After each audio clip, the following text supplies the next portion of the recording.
Pois bem, vamos falar de eleições 2022, que é o que vocês mais querem saber de nós aqui do Antagonista, e virou o ano, Bolsonaro voltou do seu recesso, maldade, falar em férias, e ele retomou, então, aquela tática que nós antecipamos aqui no Antagonista, o repórter Wilson Lima antecipou, primeiro lugar na imprensa onde você leu, que auxiliares de Jair Bolsonaro foram alertados da candidatura do Moro, do potencial crescimento da candidatura do ex-juiz, que tem ali potencial, capacidade de roubar votos da fatia do eleitorado bolsonarista. Com isso, Bolsonaro tinha um alvo específico, que é Sérgio Moro.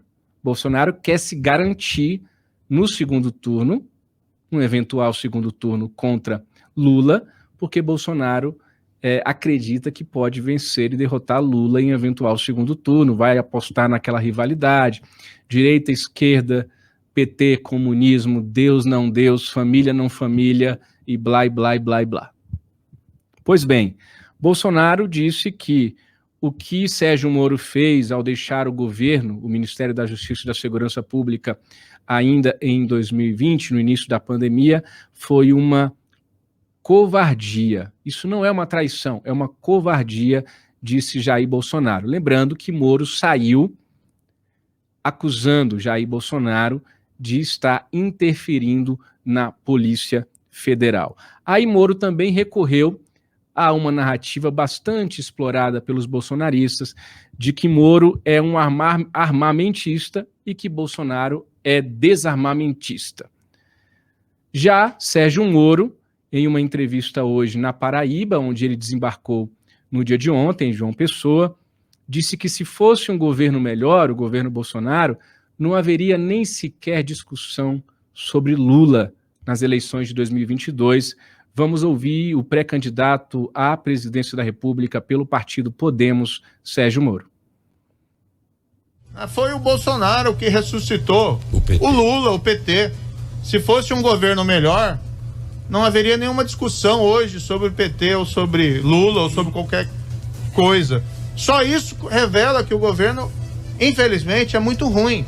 Agora, como eu disse, a gente quer fazer um projeto que seja propositivo, que mostre o futuro para as pessoas. Como é que a gente pode mudar esse país? Infelizmente, a gente tem que chegar à conclusão que o governo atual não entregou o que ele prometeu lá no início. Às vezes é normal não entregar tudo o que promete, porque há muita coisa difícil.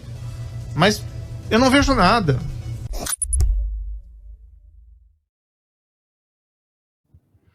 Sérgio Moro também disse que nós estamos nos perdendo naquilo que ele chamou de brigas infantis.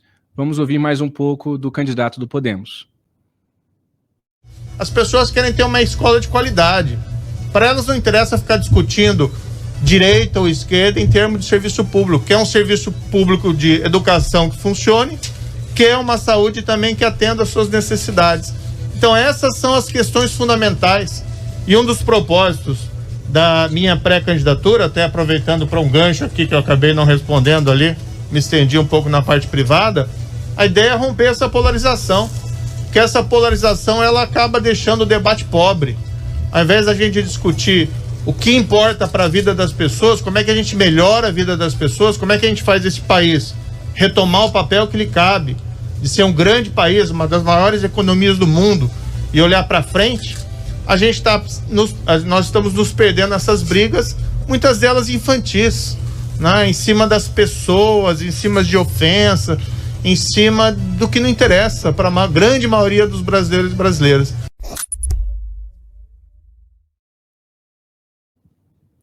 Sérgio Moro está em João Pessoa para iniciar uma série de viagens pela região Nordeste, vai ao Ceará também nos próximos dias, e em João Pessoa especificamente, ele vai participar amanhã, sexta-feira à noite, de uma festa em comemoração ao aniversário de 46 anos do deputado Julian Lemos, do PSL da Paraíba.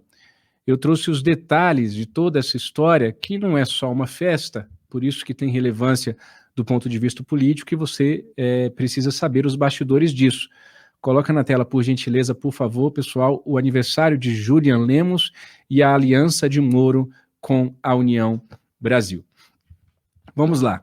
Sérgio Moro se filiou ao Podemos no final do ano passado, você conhece bem essa história, você sabe que o Podemos é um partido pequeno, podem não gostar de assim serem chamados, mas são um partido, representam um partido nanico, até se você olhar, tem uma bancada no Senado significativa, teve muito peso ali no início dessa legislatura, principalmente com aquele grupo Muda o Senado, que depois foi dinamitado, mas o Podemos não é um partido grande que possa proporcionar a Sérgio Moro tempo de televisão, fundo partidário. Aí você pode pensar, mas precisa de dinheiro, de tempo de televisão, de fundo partidário.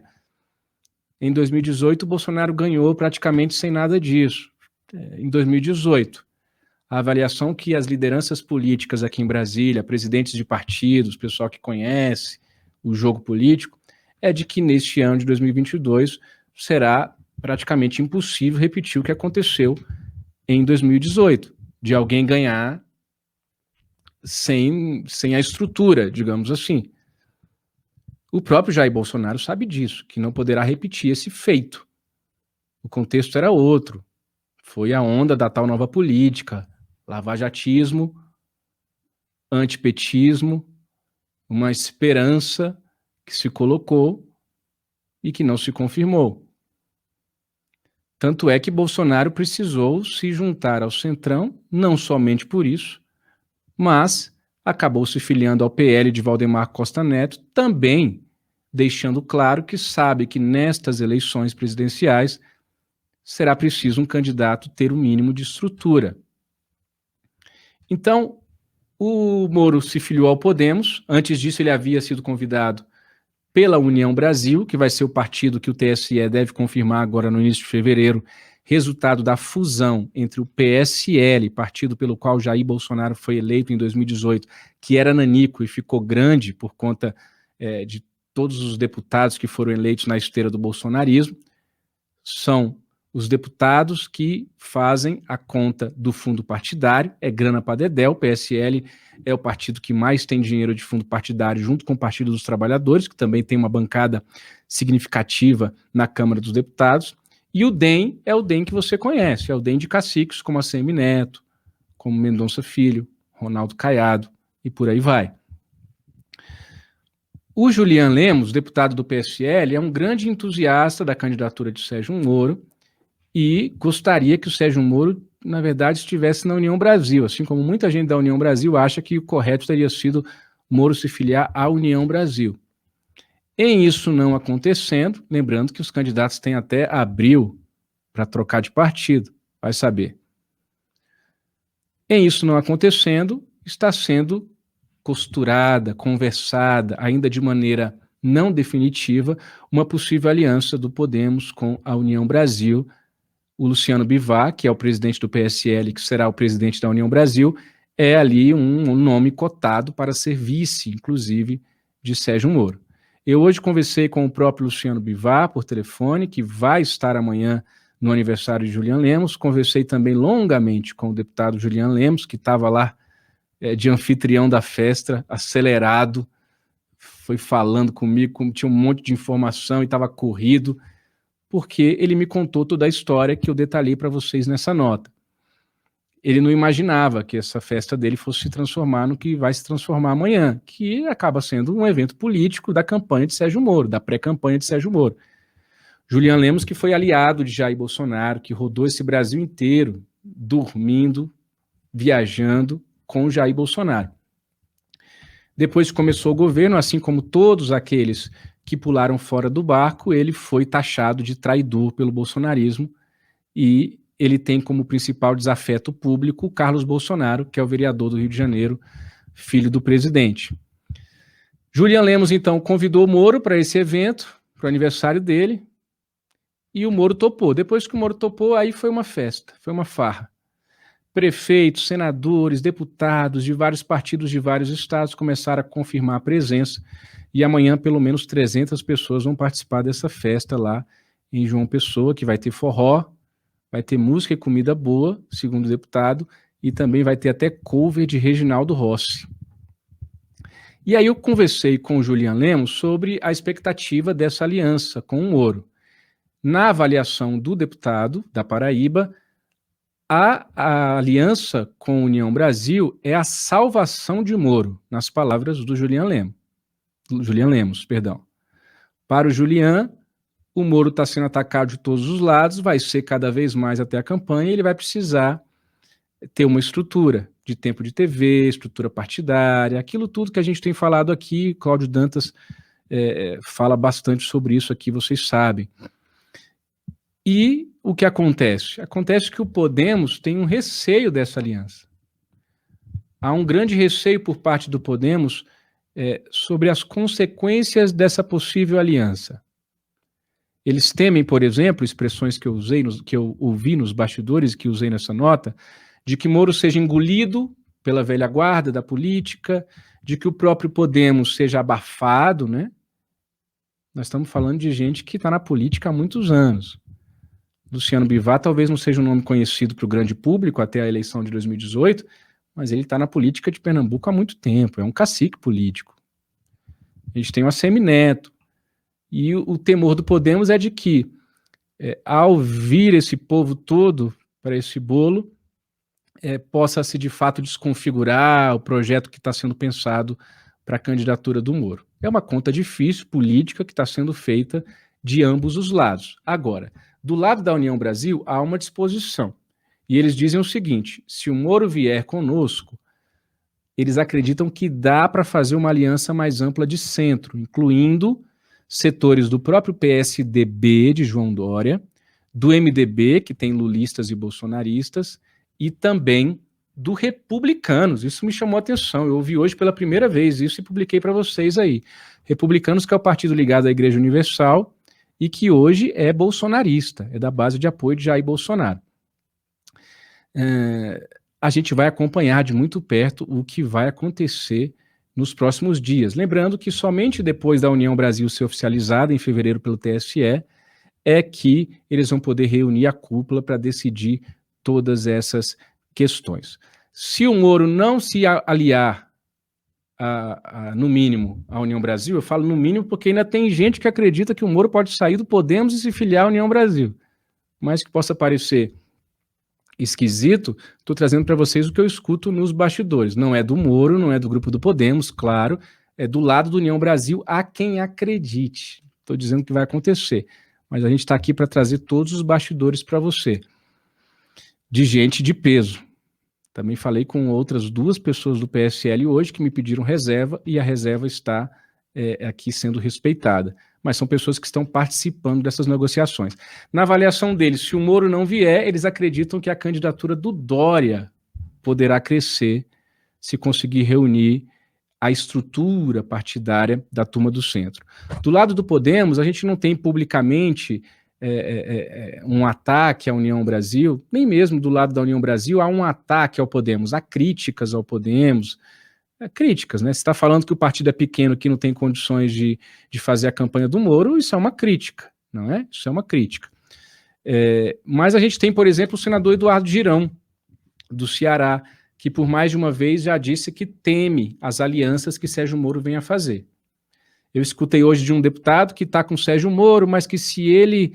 é um deputado até de um partido hoje da base do governo Bolsonaro, que se o Moro se unir à União Brasil, ele já não sabe se apoia o Moro. Então, como eu disse há pouco, tem todo um jogo político a ser jogado aqui. E contas estão sendo feitas de ambos os lados, e nós garantimos a você que acompanha o Antagonista que todos os detalhes dessa história a gente vai trazer para você. Pois bem, para você que não leu ainda o aniversário de Julian Lemos e a aliança de Moro com a União Brasil, está lá detalhado tudo isso que eu contei para você neste momento. Como eu disse há pouco, o Julian tem como principal desafeto público o Carlos Bolsonaro. Eles trocaram farpas nas redes sociais de ontem para hoje, e o Julian desafiou o Carlos Bolsonaro, dizendo para ele deixar a pistola de lado e os seguranças. Enquanto isso, o Carlos Bolsonaro também briga com o Carlos Jordi, que é um deputado bolsonarista do Rio de Janeiro, que hoje postou uma foto com quem? Com Fabrício Queiroz, pivô do escândalo de rachadinha que é investigado envolvendo o gabinete de Flávio Bolsonaro, hoje senador da República, quando deputado estadual no Rio de Janeiro. Tá aí a foto do Carlos Jordi com o Fabrício Queiroz. O Bolsonaro acredita que, rivalizando com o PT, trazendo a bandeira do anticomunismo, batendo no Moro, focando em questões morais / religiosas, ele vai conseguir se garantir no segundo turno com o que ele tem de eleitorado aí, coisa de 20 e poucos %, e mais um pouquinho, hoje isso seria suficiente com o quadro de hoje para ele chegar ao segundo turno. Eu ouvi de um dirigente de partido que me pediu reserva hoje, que Bolsonaro não consegue ficar calado e vai perder a eleição. Que se ele ficasse calado, ele tem a máquina pública na mão e conseguiria chegar ao segundo turno. Agora, esse dirigente me disse que a gente sabe que o Bolsonaro não consegue ficar calado. E falando o que ele fica falando, ele vai não chegar ao segundo turno e vai perder a eleição, podendo ficar fora do segundo turno. Essa é a avaliação de um dirigente partidário que eu ouvi hoje aqui em Brasília. Lembrando que o Centrão já deu esse conselho para o Bolsonaro lá no meio da pandemia, para ele calar a boca. Foi na época em que acabou aquele cercadinho da imprensa, mas não acabou o cercadinho com apoiadores, você sabe muito bem, porque todo dia você esbarra em alguma notícia, em alguma asneira dita pelo presidente da República para os seus apoiadores. Há ainda muitas lideranças evangélicas que apostam na vitória de Jair Bolsonaro. O pastor Robson Rodovalho, por exemplo, chefe da igreja Sara Nossa Terra, disse em entrevista ao Correio Brasiliense que a base evangélica será preponderante para a reeleição de Jair Bolsonaro. Ele acredita que a imagem do presidente não foi abalada por sua gestão na pandemia. É um homem de muita fé, o bispo Rodovalho, e diz acreditar em sua vitória nas urnas. Tem que ter muita fé para acreditar que o Bolsonaro não foi abalado pela pandemia. Não sei onde que o Rodovalho estava nos últimos 2 anos. Rodrigo Pacheco ainda é pré-candidato ao Planalto pelo PSD de Gilberto Kassab, mas segundo o jornal o Globo, noticiou hoje, o entorno político do presidente do Senado, senador por Minas Gerais, anda desanimado. E havia uma turma grande querendo migrar para o PSD para fazer base de apoio da candidatura do Pacheco. Segundo o jornal o Globo, esse pessoal está revendo os planos e buscando outras alternativas. O repórter Wilson Lima continua destrinchando para você que acompanha o Antagonista o cenário político nos principais estados. Hoje ele nos informou que o carlismo, como é chamado, a força política ligada à família de Antônio Carlos Magalhães, hoje liderado pelo ex-prefeito e presidente do DEM, vai ser o secretário-geral da União Brasil, o ACM Neto de ACM. A ACM vai disputar o governo da Bahia neste ano e vai enfrentar, por exemplo, vai rivalizar com o Jacques Wagner, que já foi governador do estado antes do Rui Costa, ou seja, nós temos 4 mandatos aí de PT na Bahia, 2 Jacques Wagner, 2 Rui Costa, e o ACM vai tentar romper com essa hegemonia petista no comando do governo da Bahia. Lembrando que João Roma, que já foi chefe de gabinete de ACM Neto, que é do Republicanos da Bahia, que hoje é ministro da Cidadania de Jair Bolsonaro, também é pré-candidato até aqui ao governo da Bahia para dar palanque a Jair Bolsonaro naquele estado. Com isso, a gente conclui as nossas notícias relacionadas às eleições de 2022, a gente solta a vinheta e continua com o nosso programa mudando de assunto, você não sai daí.